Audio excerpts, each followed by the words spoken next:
Welcome back to this video. In this video, I will show you on how to disable Google Payment autofill payment in your Google account with just your phone. So let's see. But before we dive into tutorial, if you find this tutorial useful and you are very new to this channel, remember to click on that subscribe, turn on the notification bell for more useful tutorial like this. So with that being said, let's get started. The very first thing you need to do is to head over to your phone settings. So I'm going to click on here. And the next thing you need to do is to simply scroll down, all the way down, and make sure you look for users and accounts. That's going to take you right here. The next thing you need to do is to make sure you look for Google Autofill content. So click on the setting icon.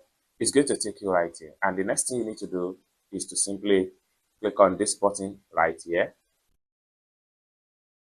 And with that, you have disabled Google Autopay on any website or any Google product services that require payment to be filled.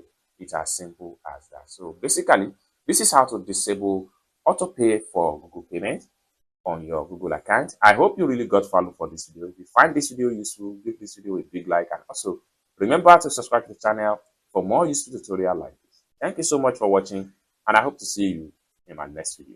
Bye for now.